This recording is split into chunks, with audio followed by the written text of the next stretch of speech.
looks like it's chopped up hot dogs. It is. It's early.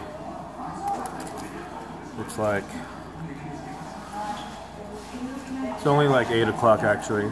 It's not that early. But it's early for me because I'm perpetually living in California time, which means it's 6 o'clock.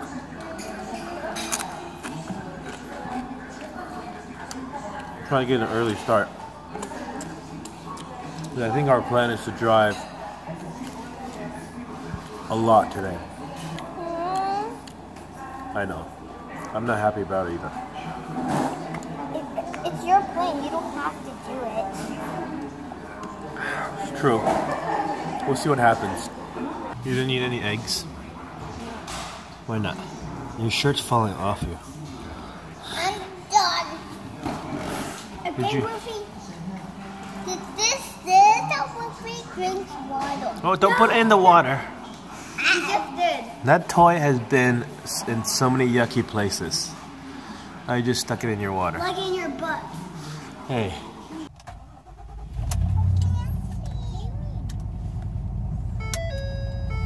Hey, look at that low tire pressure. Still have that spare tire that has a nail in it. We got an early start. It is 9:10 and we're well on our way. Well, not well on our way, but we left about 10 minutes ago, 15 minutes ago. We're at the this town just north of where we stayed last night, and we're gonna go a different way. Here's a gas station. We'll get gas there. We're gonna go a different way. We made it audible to try to get to the town of Puebla today. I don't know if it's possible, but we'll see. Most gas stations we've been to in Mexico is full service. I don't know if it's like a law that they require it. I don't think so, because there are places that's not full service, but most of them are. So we're filling up now. We went through a little over half a tank yesterday, and we're gonna plan to do a full day today. So yeah, we're gonna fill up. We may even have to fill up again, depending on how far we go. Our range is about, depending on the roads that we drive, between 300 and 350 miles. We may go longer than that, which is just not something I look forward to, but sometimes you just have to do it. We're driving through this town called Juchitán right now. It's just about half an hour north of where we stayed last night. I learned about this town a few days ago during one of our Spanish classes with our Spanish teacher. I think we were talking about the letter X and how it's pronounced in words. The letter X sounds like either an X, sometimes it sounds like an H, but in a lot of indigenous languages here in Mexico, it can sound like a CH. The example that our teacher used was this word called muxe, which is M-U-X-E. It was relevant to what we were talking about because muxe is like this concept in the indigenous people of this area of Oaxaca. It basically means like a third gender, that there are people that belongs to a third gender. Like in modern society, it's basically like a trans person, somebody who was born a gender but wants to be another. So this town right here, Juchitán, is actually really famous for being very accepting to this muxe idea. So mothers feel thankful. Mothers feel thankful because if they have a son, identify as a woman. Yeah, that wants to be a woman, they end up staying home, taking care of them when they're in old age, because they're actually very treasured. So it's a little bit of both, like really progressive, also very traditional at the same time, because they want these traditional values, but they're very accepting of these third gender people called the Mushe. Look it up on YouTube. There's a really good documentary by Vice, and also Seeker also has a good story on it.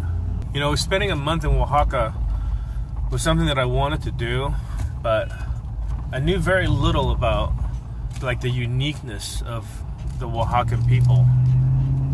You know, they're sort of looked at as very, like, they're like direct descendants of like the ancient people that used to live here. Or they, at least culturally, they have a different attitude towards everything than most people that we've come across in Mexico.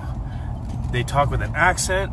I can't tell it, but for Spanish-speaking people, they can tell that they speak a little differently. Their attitude is different. They have this very kind of laissez-faire attitude about life. So it's really cool. It's not until you spend a lot of time in an area do you get some of these ideas. You feel it and you talk to other people, and then they tell you, oh, this is what I've experienced while I've been here. Or you talk to people that live here, so, oh yeah, the people here are this way or that way. So I thought that was really interesting. There's a very Oaxaqueña way of life. Hey buddy, which way you going? Don't run into me, little ball.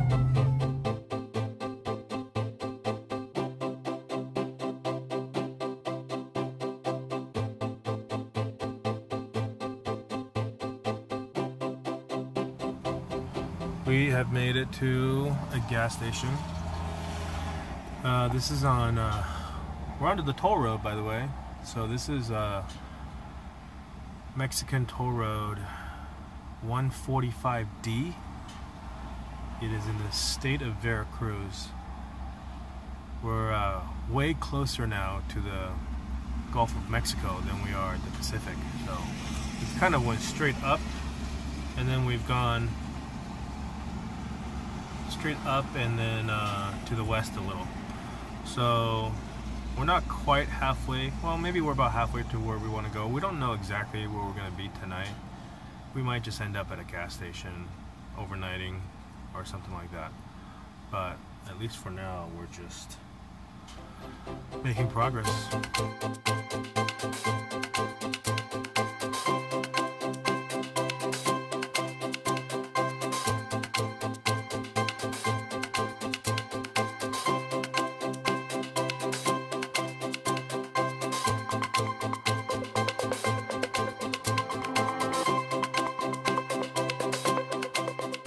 Yesterday we drove from Puerto Escondido to Salina Cruz, which was a reasonable drive.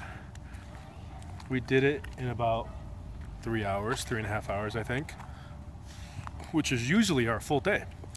We don't drive more than that. And in fact, on our way down here, it consisted of a whole bunch of days like that, with lots and lots of time in between. But yet today was not the case. Today was probably by far the farthest we've done in one day in this truck and camper setup. We made it from Salina Cruz all the way to Puebla, the city of Puebla, just outside of Mexico City. And that would be somewhere in the neighborhood of 400 miles, I think. Which I know for some of you, that's no big deal, you know. That's just another day out on the road. But for us, that is about twice as much as what we're usually comfortable with driving in a long day, that is. Usually we drive 200 miles, and that's quite the long day. So, but our plan was to kind of get up as fast as we can towards the U.S. border. And we're actually making really good progress. We weren't planning on being in Puebla for at least another day, but now we've gotten here in a little more than 24 hours. Yesterday we left around noon, so we've gotten here in about 30 hours. And this morning specifically, we made sure that we got an early start, which for us, an early start this morning was 9 a.m. We're on the road by 9 a.m., which is pretty good for us. I mean, I was impressed by that. That means we drove from 9 a.m. until lunch, took a little lunch break, and then drove from lunch all the way until right now, which is just about dusk. And if you look at the map from Salina Cruz to Puebla, and if you go by the way that we went down from Puebla, because we were in Puebla about a month ago, a little over a month ago, just passing through. We went from here to Oaxaca City. Actually, we went from here to Tehuacan, and from Tehuacan to Oaxaca City. And in Oaxaca City, we went to Salina Cruz. So we thought we would take the same road, but we did not. We ended up driving kind of straight north from Salina Cruz to the state of Veracruz. And Veracruz is a state that we haven't been before. The reason we did that drive is because Veracruz is, the drive to Veracruz drives through a valley, so we avoided the long and twisty roads that we experienced getting to Salina Cruz from Oaxaca City. It didn't add much more time. It did add a few more miles. So that's why we did a little bit more miles than usual. But we didn't spend as much time as we would have going the other way. We would have been happy to make it to Tehuacan today, but you know, the way that we took, it made more sense to come here. So it's raining, it's drizzling a little bit, but we're happy that we're done for the day. I mean, it's nice and cool here.